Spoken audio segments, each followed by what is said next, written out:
လာပါခင်ဗျဖုန်းလိုင်းမမိရဲ့နေရာတွေ internet line မမိရဲ့နေရာတွေမှာဆိုလို့ရှိရင်ကျွန်တော်တို့ဒီလို line မြင့်ဆက် dual booster လေးကိုသုံးပြီးတော့မိမိအိမ်မှာရှိတဲ့ဖုန်းတွေအားလုံး internet မြင့်ပြီးလို့ရတယ်ဖုန်းလိုင်းမြင့်ပြီးလို့ရတယ်ခင်ဗျ dual booster မှာဆိုလို့ရှိရင်တော့သူက2ပင်ဖြစ်တဲ့အတွက်မှုပွင့်နှစ်ခုပါတယ်အဲ့ဒီပြင်မှာကျွန်တော်တို့ဒီ outdoor ကျိုးပါပါတယ်ခင်ဗျဒီကောင်လေးကတော့15မီတာပါတာဖြစ်တဲ့အတွက်ကျွန်တော်45မီကျော်လောက်ပါပါတယ်ဒါကတော့ outdoor antenna ဖြစ်ပါတယ်ခင်ဗျ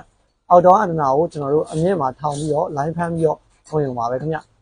ဒါ outdoor antenna လေးပါပါတယ်အဲ့ဒီပြင်မှာကျွန်တော်တို့ရဲ့ dual booster ကအဓိကကတော့ဒီ14ပါခင်ဗျဒီကောင်လေးက2ပင်ဖြစ်သွားတဲ့အတွက်ကြောင့်မလို့ကျွန်တော်တို့ဒီဘက်မှာindoor က2ပွင့်ထွက်မယ်ဒါကတော့ BTS outdoor ကိုအသုံးပြုရတယ်ခင်ဗျကျွန်တော် plug လေး on ပြီးတော့ခိုင်းပြပေးပါမယ်တော့ဒီကောင်လေးကို plug ပေါက်ထိုးလိုက်ပြီဆိုတာနဲ့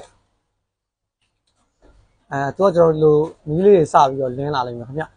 ဒါကတော့ကျွန်တော်တို့ installation မလုပ်ရသေးတဲ့အခြေအနေမှာပေါ့ installation လုပ်တဲ့အခါမျိုးမှာ outdoor ကဒီ15မီတာကျိုးကွေကိုကျွန်တော်ဒီမှာ join မယ်ပြီးလို့ရှိရင် antenna ထုတ်ပြီးတော့တတ်မယ်ပေါ့ဒီ indoor နှစ်ခုကတော့ဒီမိုးပွင့်နှစ်ခုလေးကို